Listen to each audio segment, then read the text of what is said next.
राज्यातील तब्बल 22 नगर परिषदांच्या निवडणुका लांबणीवर, मतदानाला एक दिवस शिल्लक असताना निवडणुकीला ब्रेक। पुणे, सातारा, सोलापूर, यवतमाळ जिल्ह्यातल्या निवडणुका पुढे ढकलल्या।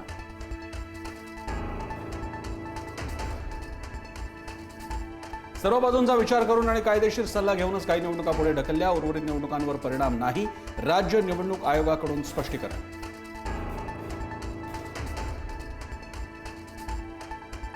ऐनवेळी नगर परिषद निवडणुका लांबल्यामुळे मुख्यमंत्री फडणवीसांसह शिंदेंचीही नाराजी।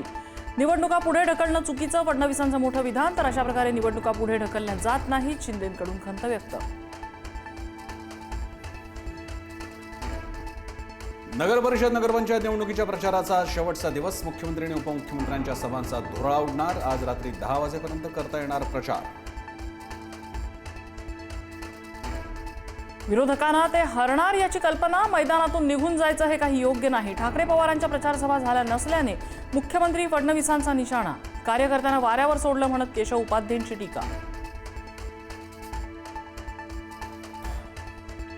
8 डिसेंबरपासून महाराष्ट्र सरकारचं हिवाळी अधिवेशन। हिवाळी अधिवेशनासाठी उपराजधानी नागपुरात तयारी सुरू। विधानभवन सचिवालय आजपासून सुरू।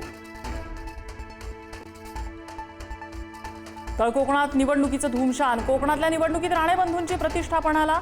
महायुती विरोधात महाविकास आघाडीऐवजी राणे विरुद्ध राणे असा संघर्ष।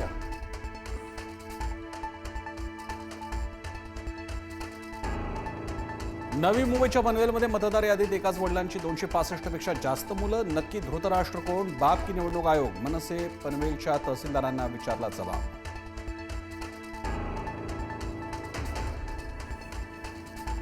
शिंदे सेनेचे माजी आमदार शहाजी बापू पाटलांच्या कार्यालयाची झाडाझडती। सांगोल्यात एलसीबी आणि निवडणूक आयोगाच्या भरारी पथकाकडून तपासणी।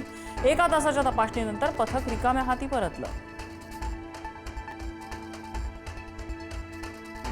रुपाली ठोंबरेंचा राष्ट्रवादीच्या शहर कार्याध्यक्षपदाचा राजीनामा। नुकतीच श्रीकांत शिंदे यांची भेट घेतल्यानं ठोंबरे शिंदेंच्या शिवसेनेत जाणार असल्याच्या चर्चांना उधाण।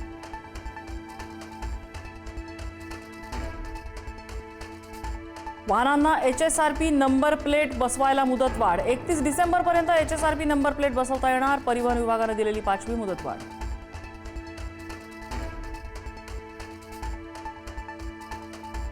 कोल्हापूरमध्ये मध्यरात्री एकाची रस्त्यात हत्या। विश्वपंढरी हॉकी स्टेडियम रोडवर विद्युत खांबाला बांधून तरुणाचा गळा आवळला। पोलिसांची तात्काळ घटनास्थळी धाव, तपास सुरू।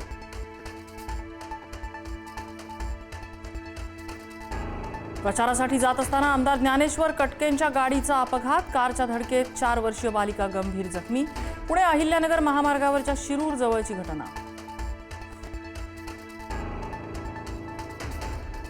बोईसर तारापूर चिंचणी बायपासवर भीषण अपघात। भरधाव कारनं दुचाकीस्वाराला उडवलं। दुचाकीवरील एकाचा मृत्यू, 3 गंभीर जखमी।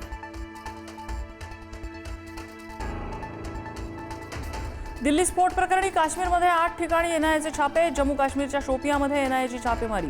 बॉम्बस्फोटातील आरोपी मौलवी इरफानच्या घरावरही छापा।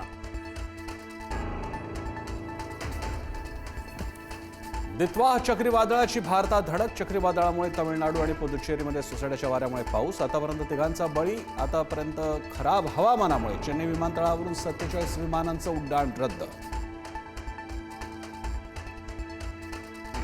देशभरातील डिजिटल अरेस्ट प्रकरणांच्या तपासाची जबाबदारी सीबीआयकडे। सुप्रीम कोर्टाचा मोठा निर्णय। सर्व राज्यातील पोलिसांना केंद्रीय तपास यंत्रणांना मदत करण्याचे निर्देश।